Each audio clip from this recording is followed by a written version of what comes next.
Fala investidor, investidora, tudo bem? Aqui Thiago do Seja Holder. Então vamos dar seguimento aí à nossa série Holder Analisa. E no vídeo de hoje a gente vai falar sobre um fundo imobiliário, o RBVA11. Já estou com ele aqui na tela no Fundos Explorer para a gente começar a dar uma analisada, tá? Aqui o site ele mudou um pouquinho aí do que quem já está acostumado a olhar também, né? E aí alguns vídeos que a gente trouxe, então vou indo lá para baixo para a gente ver uma das primeiras informações aí em relação ao fundo. Então aqui, RBVA11, fundo do tipo tijolo bancário, gestão ativa, é um fundo imobiliário do tipo tijolo. Seus investimentos são destinados principalmente em empreendimentos do segmento bancário.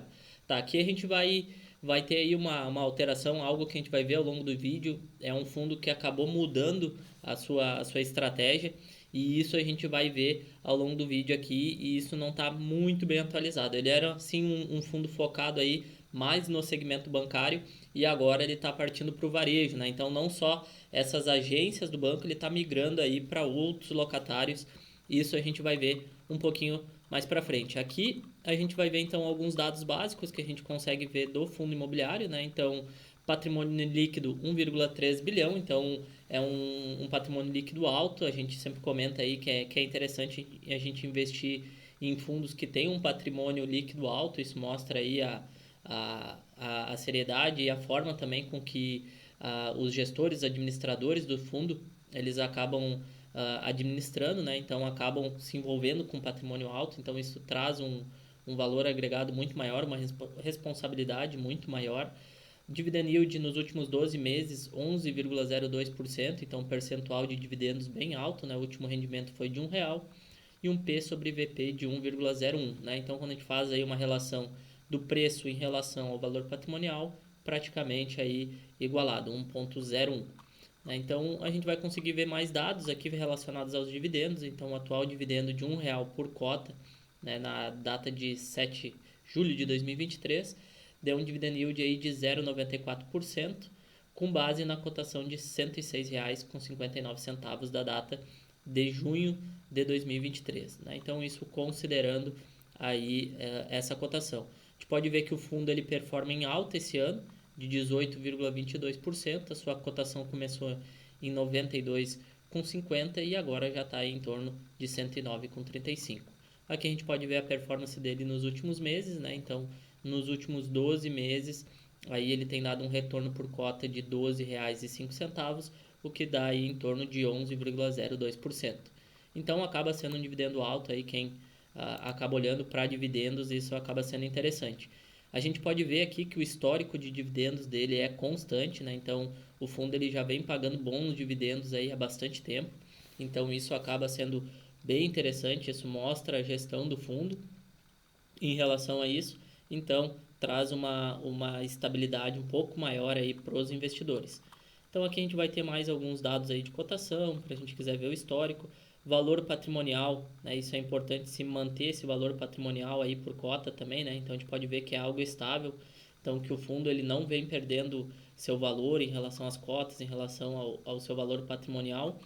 E quando a gente olha a vacância também aqui não tem vacância. Aqui um dado que o problema aqui no site aqui está em janeiro de 2022, né? Então a gente pode ver uma vacância baixa aqui, mas isso a gente vai ver melhor depois no relatório mais atualizado aqui, né? Porque o último dado aqui de janeiro de 2022 já faz bastante tempo.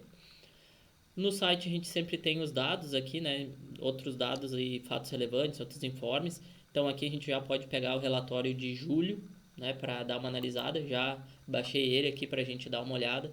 Vou minimizar um pouquinho a tela para que a gente possa acompanhar. Então aqui vai falar sobre o fundo, né? Algumas questões aí, gestor Rio Bravo, administrador também Rio Bravo, né? Então isso a gente tem que cuidar, quais são os administradores, patrimônio acima de 1 bi, como a gente já viu, quantidade de cotas, né? Aqui a gente pode ver aí que também tem uma quantidade grande de cotas, né? Então 11.588.199 cotas, número de cotistas 46.055 cotistas, tá? Então a gente pode ver aí já alguns dados. Aqui a gente já vê a forma que o fundo ele vem se comunicando, né, em relação aos seus objetivos. Então ele já mostra aqui, ó, primeiro fundo imobiliário com foco no varejo de rua. Então já não traz mais tanto aquela narrativa em relação a agências bancárias. Então a gente pode ver que realmente ele está migrando. Quando a gente vem aqui para números principais, então 75 ativos, isso é bom, né? Traz aquela diversificação dentro dos ativos que é importante no fundo imobiliário. Isso traz um risco menor aí para o investidor. O yield, né, o dividendo anualizado aqui, então, em torno dos 11%, que a gente já viu, então o dado lá do site correto. Hoje ele tem 8 inquilinos, né? Então é importante a gente estar diversificado tanto em ativos, quanto em locatários, quanto em inquilinos. Isso é importante. Vacância 4,6%. Então aqui a gente já vê que tem uma vacância aí de 4,6%. Isso é uma questão que a gente tem que olhar com cuidado. Ele está passando por essa migração em relação aos seus locatários, então isso também vai interferir na vacância e é algo que a gente tem que ir acompanhando. Aqui a gente vai ter um comentário do gestor, sempre fala aí sobre os últimos movimentos, enfim, em relação ao fundo. É bom depois aí quem tiver mais interesse dar uma olhada, né, em relação a essas informações. Aqui a gente vai para dados mais gerais. Aqui se a gente for ver então dentro do relatório a gente pode ver sim que o patrimônio líquido por cota ele é constante, como a gente viu no histórico lá do Fundos Explorer. Os dividendos de distribuição por cota também constante aí entre 1,7, né, 1,07, 95 centavos, então uma baixa variação e número de cotistas vem aumentando, né? Então isso também traz uma confiança para novos investidores, né? Novos cotistas aí, ao passo que ele vem aumentando aí o número de cotistas ao longo do último ano. Aqui quando a gente pega o desempenho, então a gente pode ver aí como é que está a rentabilidade desde maio de 2018 até agora, né? Então uma rentabilidade crescente acima do CDI, né, líquido, com descontando imposto de renda, e do próprio IFIX, que é o índice de fundos imobiliários. Então o RBVA11 ele vem performando melhor do que esses dois benchmarks aí, que é tanto o CDI quanto o IFIX. Então no comparativo acaba sendo sim interessante. Aqui então diversificação de portfólio, a gente pode ver que o principal região aí é Sudeste, em torno de 93%, aí que vem a receita do fundo. Depois a gente vai ter alguma coisa no Nordeste, Sul e Centro-Oeste, né? Então isso num percentual bem menor. Aqui principal São Paulo, 67%, depois Rio de Janeiro, 22%. Indexador aí em relação aos contratos, então um maior percentual em relação ao IGPM, 65% e 35% IPCA. É bom aqui que a gente tenha uma diversificação entre esses dois índices aí, que eles medem praticamente a inflação, né? O IPCA mais aí a nível do governo, IGPM mais a nível de uma cesta de produtos. Então isso nos protege aí contra a inflação também. Quando a gente vai para os locatários, aqui a gente pode ver que o principal locatário é o Santander, então 36%, e a Caixa depois com 33%. Então, se a gente for ver aqui, 69%, quase 70% ainda é bancário, mas ele já está migrando aí para outros locatários, onde a gente vai ter Pão de Açúcar, Renner, Coco Bambu, Centauro, então aí trabalhando mais no varejo em si. Contratos atípico e típico, também é bom a gente ter uma diversificação aqui, né, em relação a esses tipos de contrato, a gente não ficar preso a só um tipo de contrato. Quando a gente vai para o cronograma de vencimentos a partir de 2030, é o maior percentual, então 70%. Então isso é bom, né, porque faz com que a gente tenha uma previsibilidade maior no longo prazo. Então daqui 7 anos ainda que vai ter novos vencimentos de contrato, então até lá a gente tem bastante tempo para acompanhar esse fundo também, e o cronograma de reajustes principal aí em dezembro. Então, ali dezembro vai ter os principais reajustes, é importante quem tem o fundo acabar olhando e acompanhando para ver como é que foram as mudanças aí do fundo imobiliário.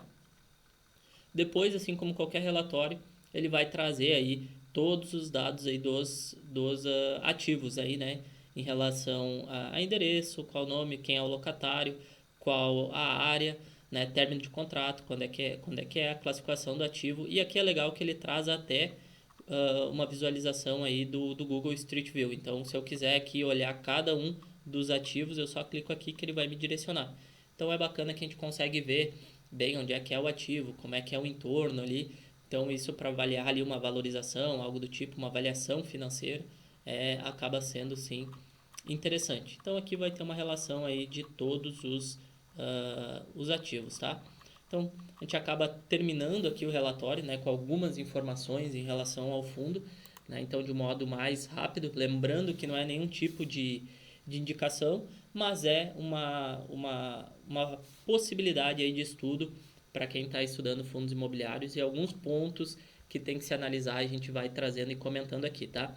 Hoje eu tenho esse fundo em carteira, né? Ele é um fundo que ele está há bastante tempo trazendo bons resultados.